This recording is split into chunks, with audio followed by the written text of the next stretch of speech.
the business model now, right? So the branding was already put in place. Now I needed to, to have a good product and to have a good community that would buy this product. So all these things are, a huge challenge, because you might be really good at something. I knew that I could make great press kits. I knew that I would know how to convince editors to post about or to write about my brand, or about me. But was I ready to create a product that was the high quality that I wanted within my branding? And could I create a community of customers that would believe in the stories that I was telling, that would relate to my story? So all these things were the biggest challenges. So when you ask me about when were those moments when I felt the most difficulties, it was definitely not creating the brand history or the brand name, but it was more when I had to go and create the product itself. I was not a designer as a career. I had no technical education in designing clothes. I've always known what I loved and what I wanted in terms of style, and I knew what I needed for myself. I felt like I was creating something that I was putting myself as the customer the whole time. What would I want from a product? Which is very important. You have to ask yourself all these questions all the time. But to create a production, because I really wanted this brand to also be sustainable, and sustainable in a very broad term. I wanted it to be economically sustainable. I didn't want to ask for funding, which I've never done. Um, I didn't want for it to be contaminating. I didn't want for it to be over contributing to something that was already there and wasn't needed. For instance, jobs, creating jobs. I didn't want to create more jobs in China. I wanted to create more jobs in Venezuela, where people were actually lacking opportunities of making money or even food. So these were places where I knew my impact would be very positive, whereas somewhere else my impact would be neutral. So you want to create positive impact when you're talking about sustainability. And then also, I wanted it to be sustainable in an ecological way as well. So I needed to create a product that used 100% biodegradable materials, that natural dyes, non-toxic for the environment, for the body. I mean, all these things needed to be created.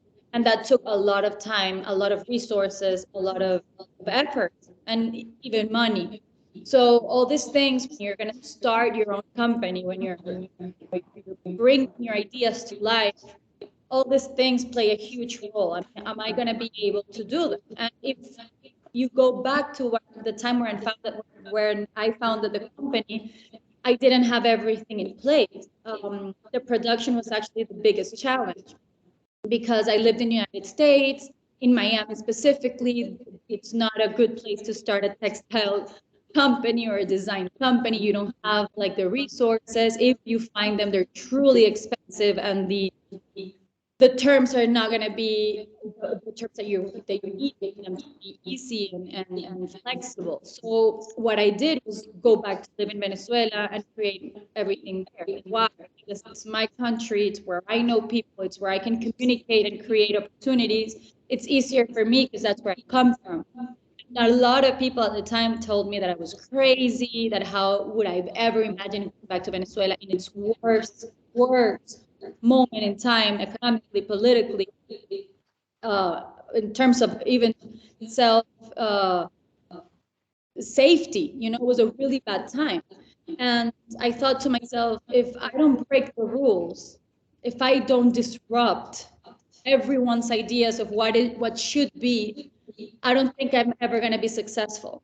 So making decisions that are completely out of perspective to most people are sometimes the exact same thing that's going to make you successful, because that also means that you believe in yourself, that you are up to the challenge, and that you will not take no for an answer, and that you're not taking others people's feedback into consideration way too much. I mean, let's talk about feedback later when it comes to feedback regarding customer service or the product. That's a different type of feedback. When you're starting a business, you're going to listen to all this negativity. all these opinions on how, you know, that's not going to be good, or that's you have a lot of competition, or the price point is too high, or the price point is too low. I mean, all these things are going to happen to you. You have to be very, very sure of yourself and what you're doing. You have to trust yourself, your gut, and make sure that you sometimes disrupt, not only with your idea, but in your way of doing things. So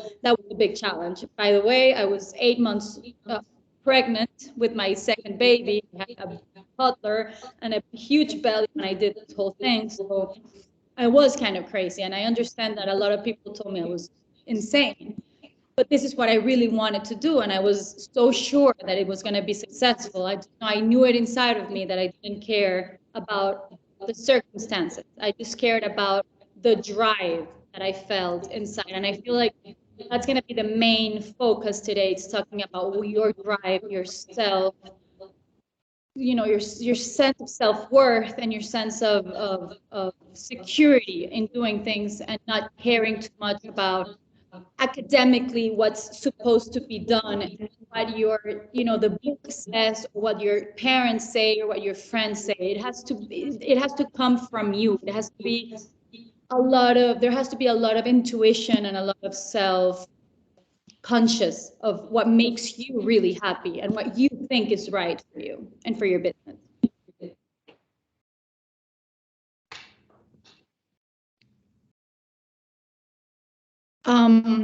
Is there any questions that I didn't answer?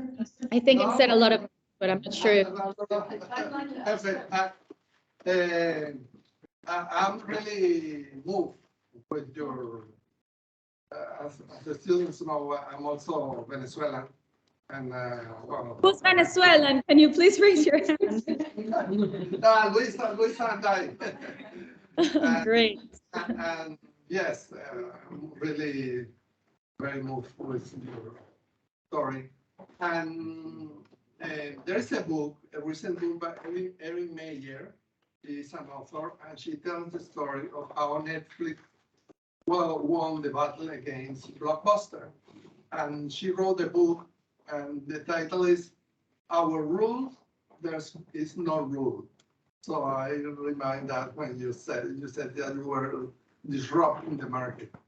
And when you said about your story, I would like to ask Luisa. Luisa, she's a professor of storytelling. She's an expert in storytelling. She will be in our next class talking about.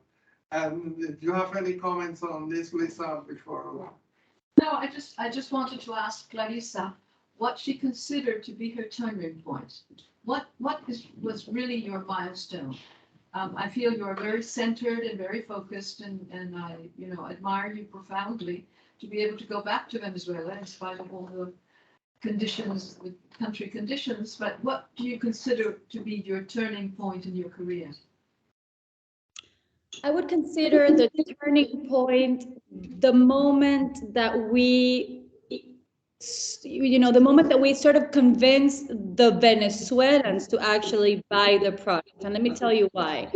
When we came back, we obviously had a business model that was in dollars. At that time, you know, the whole dollar situation in Venezuela was very complicated. People, I mean, if you're living in Venezuela, that means that you need to sell your product in bolívares, which is their currency back in Venezuela. So a lot of people were very, you know, they just didn't want to buy the product in dollars. They thought it was too expensive. And that's something that a lot of people thought. It was a very expensive product, and it was. We were using a very expensive fabric. We had a very expensive business model because it's small. And when you're not scaling your product, you don't have, you know, the all the benefits of economy of scale. So everything to me was very, very expensive. I was creating, let's say, a pattern, and instead of making thousands of units out of that one pattern, I was making dozens. So everything is going to make your product really much more expensive than an economy of scale. So I got all this feedback from Venezuelans themselves telling me, how can you be more expensive than Lululemon, for instance? And I would tell them, because I don't have the economy of scale that Lululemon has. I don't use lane fabric. I don't produce in China. You know, there's a lot of things that I don't do. So of course we're not going to be at the same price point. But that was something that people would not understand. But then after, I would say, years of, making sales outside of Venezuela, we would make sales in Australia, in Italy, of course, in the United States, and the product was selling. We were actually showing this on our social media. So we would obviously repost everyone who was posting with our products, which meant people were actually buying it and the product was actually successful and people had great things to say on social media. So we would post everything. I mean, regardless of aesthetics. I mean, as soon as the stories came to life, it was very easy to just share everything that was going on in the brand. And people would actually say, oh my God, so this is selling in Italy, this is selling in Spain, this is selling in the United States, and I'm not buying it. Something is good about this product, and I'm being too skeptical. So there was a point, and I cannot exactly tell you how that happened, but it had to do a lot with social media, that the Venezuelans started buying it. And when Venezuelans buy something, I just want to say this to the people who wouldn't know this, but they buy a lot. I mean, they're not going to go here and buy one set or one legging. They would buy the collection. So you can imagine how that gave us a lot of let's say, oxygen to keep going, because we needed the money. We were not looking for funding. We wanted for it to be self-sustainable, self-sustained economy-wise. So all this money from our own country, which obviously our costs were a lot less. We didn't have to ship internationally. We didn't have to pay taxes. I mean, there was a huge margin for us when we sold in our own country. And it became such a boom, and people were buying so much, and they were actually creating magnificent content for us, that then other people from around the world started seeing all these people wearing it and looking beautiful in their clothes. That's sort of like exploded. Let's first say regionally in Latin America, it became a huge thing in Latin America, and the same thing that was going on in Venezuela started going on in Mexico and Dominican Republic, in Costa Rica, in Panama.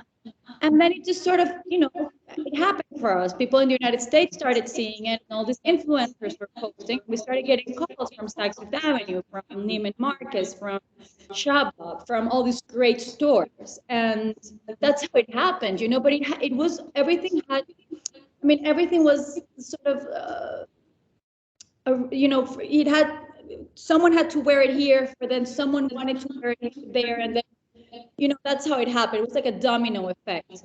That was the big pivot, having our own people who were so skeptical, who were so critical of our product, our price point, our brand, sort of turning in favor to us and giving us the oxygen that we needed to become bigger, and to, get all this great attention from internationally.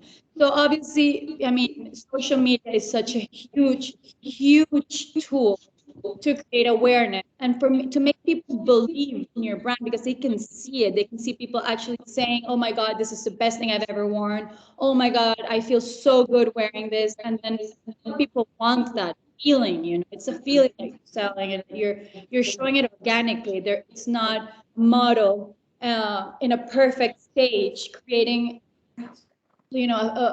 somehow a lie, or a fantasy. No, this is real. This is real people, real testimonials that got us into the right places. Thank you. Yes. So if somebody have any question, please. I think you have one. Oh, yes, please. Yeah. I'm Emily. Hi, Emily. I'm Emily, and Clarissa. Yes, but you have to look. She's not. you want me to just Yes. stand up there and look Oh, at her? okay, perfect. Yeah. Okay. Okay. Hi, my name is Emily, and I want to go into the workforce and work for a company, but eventually I want to start my own business. And I wanted to know when you were ready, when you felt like you were ready to actually become an entrepreneur. I am a huge believer in, paying dues before you go and do your own startup. And the reason why is that it just gives you, it builds your character. It makes you stronger. It makes you a better person.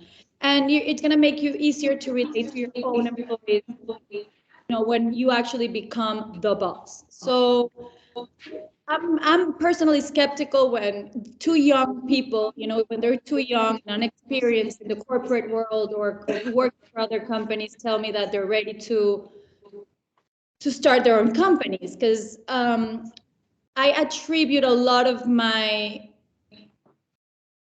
good relationships with my employees. I attribute a lot of my good relationships in general to the fact that I paid my due. And you have to be also very careful, because this is something that happens a lot in fashion. For instance, you want to have you want to start your own, let's say, swimwear company. Make sure you don't work for a swimwear company before starting your own. Why is this? Because you would think, no, but that's the best thing I can do, because I'm going to learn exactly the ropes in the swimwear business. Yes, but it's not ethical. I mean, I wouldn't want to have employees in my company right now that are looking to build their own athleisure companies later. It's taken me too many years to build my Rolodex, which is my contact list of everything that I do, the textiles that I use, the manufacturers I use, my clients all over the world. I mean, for someone to go out and do the same, it's not nice, and it's just not ethical. And I wouldn't want that for my company, and I wouldn't want that for someone else. I would say you want to do ready to wear, go into a swimwear company and get a lot of experience there. Or if you want to do swimwear, go to a ready to wear company and get a lot of experience there. But try never to go into the exact same industry that you want to start your own business in, because it's just not going to be ethical, and you might just end up with a huge enemy on the other side. Let's say, well, you don't know you don't know how they're going to take it, and maybe they're just going to block your ways into places, and that's not the way you want to start a business. You have to be very respectful of other people's work, very respectful of who you work for, of the company that you work for. For instance, I did Cartier, which is completely different from my company. But I do take a lot of things from there. But what I do is give them credit, and they love it. I'm a huge part of their ambassador program, for instance. They call me to talk to their employees. I'm invited to all their parties. I still have some sort of discount with. I mean, I have all these great privileges with Cartier, because whenever I talk about my experience, I talk about it in a really healthy way. I didn't take their Rolodex. I didn't take their contact. I didn't use their know-how. I just took all the good things I learned from the company, and I'm putting them in my own very original idea. Because the other bad thing about working for a company that's too much alike of what you're dreaming to do is the fact that some way along the way, you're going to lose your own creativity, potential, your own personal signature to things. You're just going to take way too much from wherever you work. And maybe it's not even something that you're conscious doing, but unconsciously you will. And then you're not going to be as original as you should be, because guys, anything that you do, please be original. Make sure that whatever you're bringing to this world is something that doesn't really exist, that somehow you're fixing some problems for even if it's just for a very small group of people. But make sure you're not copying anyone else's business model. You're not taking away other people's assets. Make sure that you're building your own assets, you're building your own relationship, that you gain respect from your employers, that they're going to love you after you um, resign and start your own business, because they will support you. But if you're not thinking of this ethical part beforehand, you're not having their support, you're not having their love, you're not having their help. So, and you probably are going to be, not being as original as you should. So make sure that you have this in mind before you go into your own company. But do have the experience. Do look for those companies that will give you experience, but that will not somehow become a conflict for you later. Thank you. Thank you. I think you have one question, right? Yeah, please. Did I go up there? Okay. Or just could be there, just look into it. Okay, hi, how are you? Hi. Okay, so I wanted to ask you, was there a time along your journey where you felt like what you're offering might have not been enough, or at times where you felt like giving up, but then all of that paved basically. All of that paid later on, but those critical times during your journey where you felt like what you're giving into the market might have not been the right option or decision, or you felt like it might have not been working for like a short while. Can you share your nationality, your country? Yeah, sure. My name is Mia, and I'm from Lebanon, by the way. So there is a mix of nationality here. So I love it. from the US, from Lebanon. Okay, you will notice that. Yes. That's nice meeting you.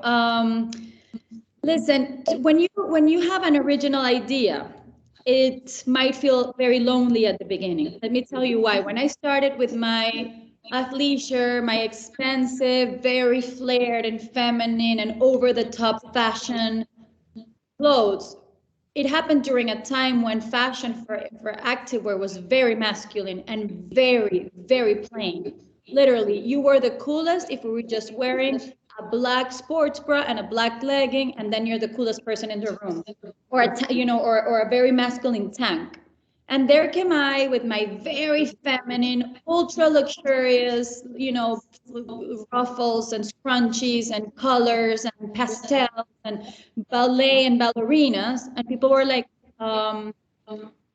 it's cute, but I'm not going to wear it. I'm going to be too overdressed for the gym. That's not what I want. So it feels lonely. And when I found myself in the Latin American designer community, I also felt lonely because even though I was doing the flares and the ruffles, I wasn't doing the prints. I wasn't doing the resort wear. I wasn't doing the gowns and the ready to wear. So it felt lonely there too. So I wasn't really fitting in the activewear place, and I wasn't fitting in the Latin American fashion place either. So it felt again lonely and difficult because I felt like, okay, so I love this, but is there other people loving it too?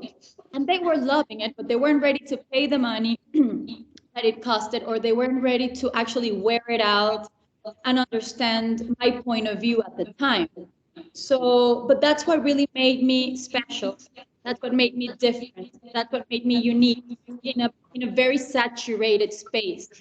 So what do you have to do? Wait it. I mean, for you to be a trendsetter, don't expect your trend setting to happen overnight. Never, ever. Because you're a trendsetter, you're not a trend follower. So that loneliness that's going to happen for a little while there is what actually is going to make you successful later. So having, the faith in your own product to actually wait it out, and you keep wearing it proudly, and make your friends wear it, make your colleagues wear it. You're always going to have your own little army of people who are going to support whatever you're selling, whatever it is that you're selling. But as long as you're original, that challenge is going to happen for you. It will happen. People will not understand your proposal right away. And if you're trend setting something, it's going to take long. But once it's there, trust me, people, they know. I mean, the DNA of Porto Bright is so strong. People from all over the world send me pictures, whatever ruffle, and they're copying you. And I'm like, how can someone in Australia believe that whomever is doing a ruffle thingy is copying Puerto Bra, a brand from Venezuela? And that's how strong that our DNA is. And why is that? Because we waited it out for even years. But we never, we never changed our strategy. We never changed our DNA. We kept it very faithful because that's how you're going to make sure that you're going to be an actual trend setter. Thank you so much. That was very helpful. Yes, and very inspirational. Yeah. Yes. Some more questions? Well, I have one, Melissa. I can see that you are a fighter. Have you always been that way? Very much. I'm a lawyer. I can't help myself. I'm always going to fight for the things that I believe in. It's just part of who I am. Yes, from Panama. Hi, I'm Mabel. I'm from Panama, and my question is your view about the Latin American fashion market. I'm sorry, I didn't hear you. Your view about the Latin American fashion market, because we have the tendency to just like imitate or adopt like the American or the European even though we don't have the weather for that, but like if there's been a growth in the Latin American designers and fashion brands from Latin America. So I just want to know your view about that because you're part of that. Yes, my view. Yes, of course. Well, imagine. I believe it's so strong that, as I was telling you before, it was when the actual Latin American community started to proudly wear Porto Bra that the buyers in the United States actually started calling me. The buyers, again, from the biggest stores, the biggest retailers, Bloomingdale's, I mean, everywhere, in the Bergdorf Goodman, etc. So why? Because they actually saw all these very powerful Latin women wearing the clothes and actually making a huge statement. So they said, okay, let's suppose that the American customer is not keen on this product, but they know they have a huge Latin American in America that actually want the Latin American product. So that's, that's a niche that buyers are looking for right now a lot. And we're building that momentum and we're actually educating the American consumer to like our style more and more and more. So I think that we are becoming very, very strong. I think that making it in the Latin American community has become something very important and very influential for other markets, maybe easier to the United States than it is to Europe, I'm not gonna lie, or to Asia. But the United States market is so, so big and so, so important that once you make it there, that's what's gonna make you go into other markets. So it's a great jump going from Latin America, to Europe, to Asia. So take that into consideration. Never underestimate the power of a powerful Latina. Never underestimate the power of our industry, because we not only bring a very fresh vision of fashion, we also bring artisany, we bring sustainability, we bring values. And those are things that are somehow dead in other markets, like in the United States or in Europe or in Asia. So we're bringing something very special to the fashion industry in general. And the British Fashion Council now is finally recognizing a lot more the Latin American fashion designers as international and important players in the industry.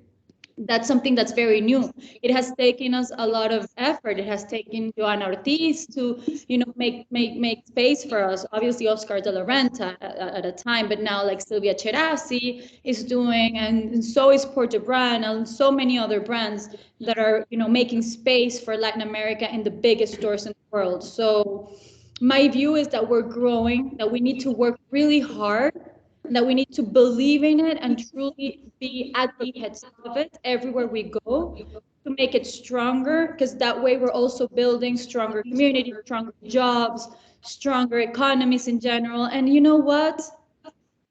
The simple, the simple feeling of having, successful designers for each country is such a big thing. That's part of my movement, inspiration. So people really work hard to create good things to bring to the world. Thank you. Yes.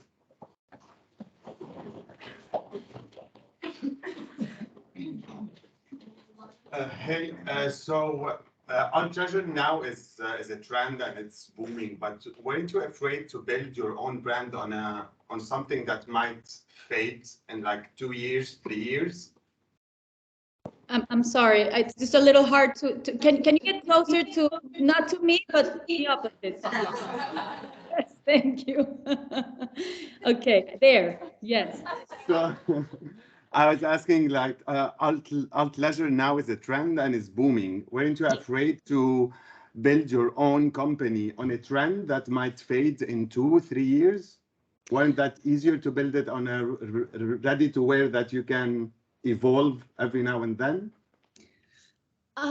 Yes, athleisure is definitely a trend right now, but we are not betting on the athleisure trend. We've been betting on the active wear use for many years now, which is, we started this company 7 years ago. So we were actually ahead of the trend. And we're going to be also past the trend. And why? People will not stop exercising ever, ever, ever. Activewear is something that you wear from Monday to Sunday every week of the year, from January to December. I mean, people and their wellness and their health, that's no joke and that's no trend. So the fact that if you're going to wear it out to the street or to a party, that's a plus. That's a given plus. And that's the athleisure trend. And that's amazing. I love seeing women wearing port de bras to lunch and to dinner. And that's great. But they're still going to wear it in the morning to the gym or at night to go running because that's never going to end. So I'm building on something that I know it's never going to stop happening. You know, people will work out every day forever, and more people are actually taking, you know, their health in their hands. So that's what we're selling, a nice way, a nice approach to something that you're going to wear every day. And if you have to wear something every day, don't you want it to be nice and fun and cool and chic? That's what we bring to the table as a business. Thank you. You're welcome. There's someone from. Oh, somebody, Sonia. Sonia, yes, Sonia, please. Hi, can you hear me? Yes. Yes. Oh, great. Thank you. Hi, Clarissa. Lovely to hear your story. Very inspiring. I'm Sonia. I'm from India. First thing I'd like to know, how did you make a shift from law to fashion? How did you do that? Sonia, hi, how are you? Good. I think I made a shift from fashion to law and then back into fashion. And I'm going to tell you why. Since I was very, very, very little, all I loved was, you know, fashion. I would die for a fashion magazine. I would die for a fashion runway. I loved clothes. I loved putting, you know, taking my grandmother's pareos and wearing it in different ways. So that's something that was always inside of me. I loved fashion. And even when I was in law school, and I studied law because I think two reasons specifically. One of them, I grew up in Venezuela, right? And Venezuela is a country with so many contrasts. There's a lot of poverty. There's a lot of injustice, social injustice in general, everything. I mean, it's such a complicated country. And that's where I grew up. And I became very sensitive socially, very, very sensitive. And I always wanted to be part of change. That's something also that you know got me going. And when I reached the age of 18, and I had this very, you know, huge aspiration of making changes in my country, I thought, okay, so let me be a lawyer so I can actually work for justice and equality. And throughout my career, parallel to that, I had the swimwear company, and I made bikinis throughout my whole career. And I had this great brand that I actually sold and made money out of it and moved to the United States and, you know, worked there also. But at that time, I thought fashion was a little senseless in that sense. I never understood because I was so young and immature that I could make changes, that I could be part of a good change with anything I did. It didn't really matter if it was fashion or beauty or journalism or law or politics. It didn't matter. As long as you have a purpose and as long as you have passion for what you're doing, you can create positive change through any channel. But at that time, I didn't think so. I thought, you know, maybe fashion was not enough. So I didn't want to study fashion. I wanted to do law. And then now, I mean, years later, when I matured and I had my own children and I realized the power that we have to create good things in life, no matter through what, it's just you and your wanting to do things. I thought, okay, what if I create jobs? What if I give to every charity that I believe in? What if I donate clothing to all these charities as well? What if I give a positive example to young people? What if I give a positive example to all my employees? What if I give them dignity? What if I'm part of change, doing something I love? I don't have to be a judge, you know, I can just be a designer and still do great things for me and my country and my and society and for even the planet. So as long as you have purpose, it doesn't really matter. And that's how I, shifted from one thing to another. There was my ethos and then my passion, but then I was finally in a place where I could mix them both and make something great out of it. Wow, truly inspiring. One more question. You said you started with a dozen of your pieces because they were expensive. Are you still selling those numbers or have you scaled up? Oh, no, no, no. We now sell many, many thousands of pieces, many thousands. And it happened gradually. We went from dozens to hundreds to thousands, and that's how it's been scaling organically. Our growth has been very organic. We've never really pushed our growth in any way. We don't pay for like marketing. We don't pay agencies to go knocking on doors to sell our products to stores. Like we let stores come to us. We really want to test what's really out there without pushing it. And that's not necessarily the perfect way to do things. I'm not saying here that when you have your own company, you don't have to knock on doors. Maybe you will have to do it. I'm not saying not to. But our model, as sustainable as it is, we really wanted it to be organic growth. And sometimes we have to say no to many things because we're not ready to scale to that, that big. But it's good. It feels good. It feels good to be in a real world with real customers, with real demand, and be supply responsibly feels really good.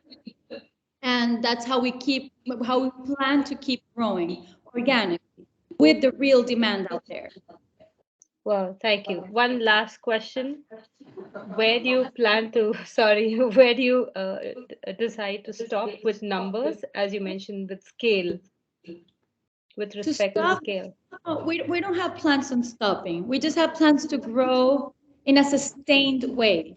I don't want to bring in a huge bunch of capital and open huge, lines of manufacturing facilities and start selling to every store that knocks on our door from 1 minute to the other. But we plan to keep growing, and it can be infinite.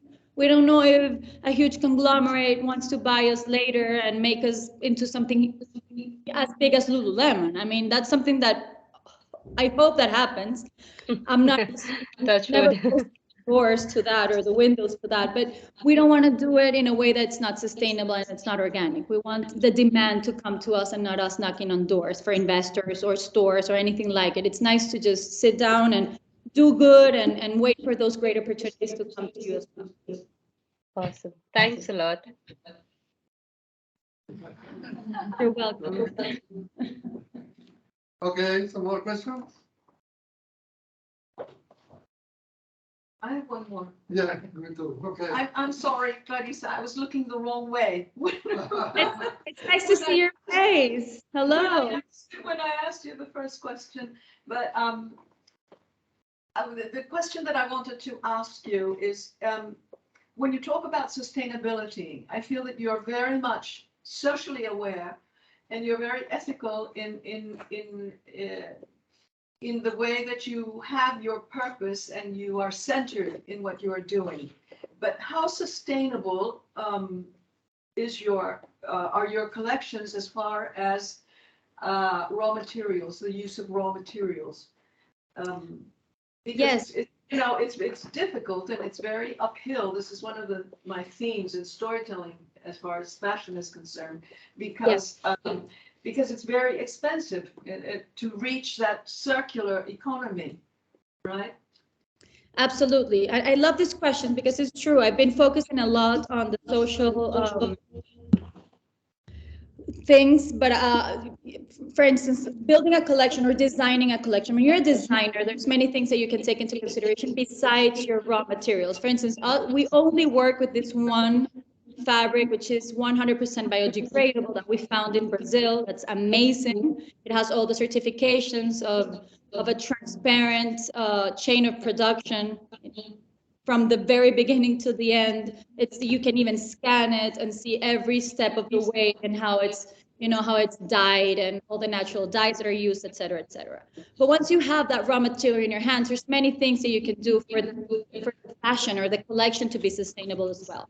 One of those things is when you're creating your collections, try to make them as timeless as possible. Of course, you want to incorporate trends and you want to incorporate things that are, seasonal. You also have to have seasonless and as much seasonless aspects to your collections as possible. Also, for instance, we don't print anything.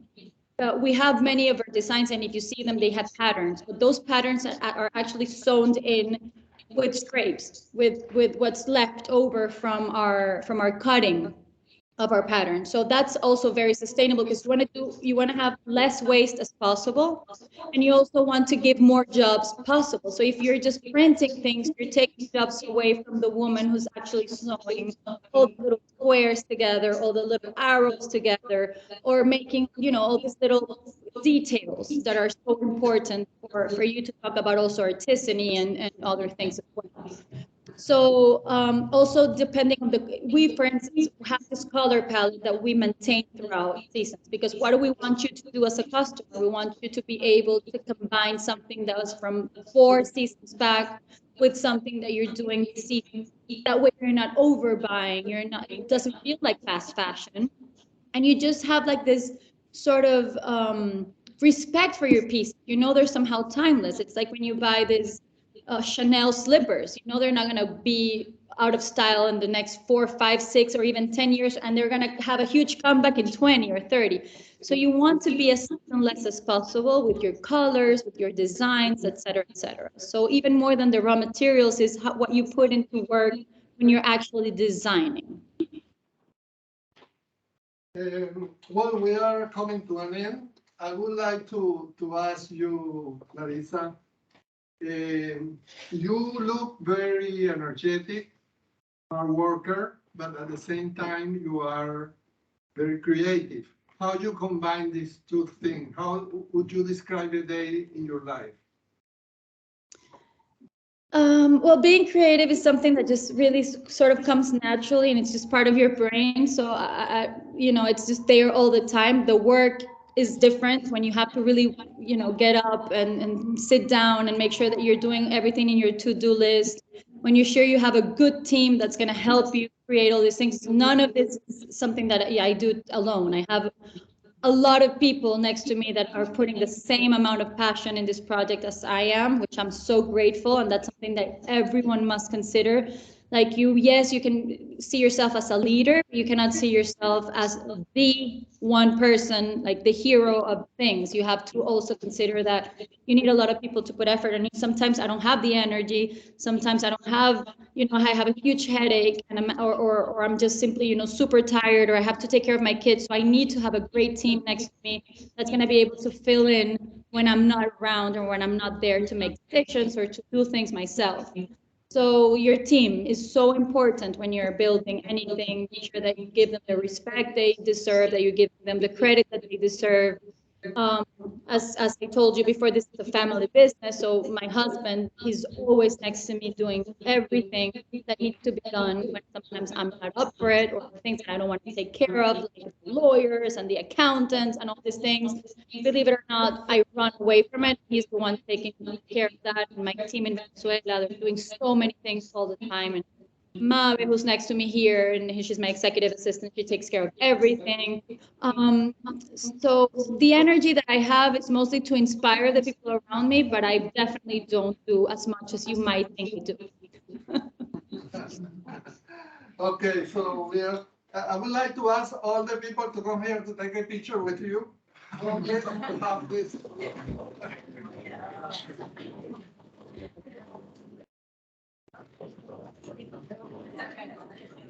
Maybe you can post. Yeah, no worries. Yeah, no worries.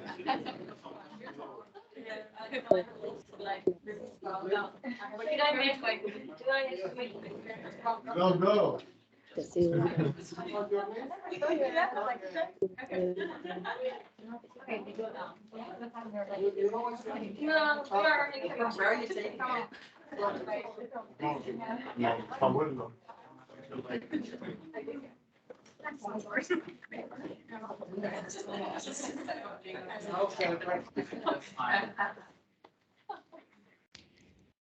Well, don't you think yourself? Can you? Yeah. Why don't you take a selfie for selfie. Wait. Okay.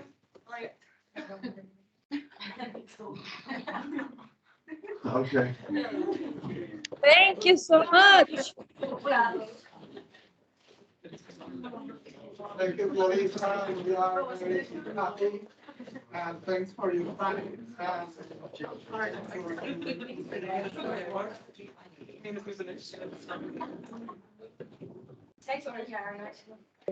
Oh, okay. At the beginning, I said I was happy with this organization. And now,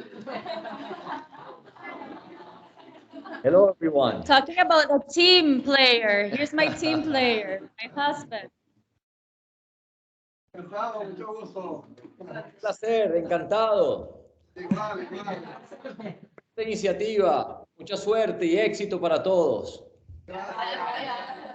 Oh, I forgot that this is a class in English. When we are with Venezuela, I forget about everything. Okay, well, a lot of success for all of you, and follow your dream. Work hard. Dream big. Thank you. So cute. Thank you. Thank you. Bye bye, guys. Thank you very much. Keep in touch. Follow on Instagram. Give me so we can stay in touch. Okay? Send me a little message. Bye bye. Ciao. Wait, let me stop the recording.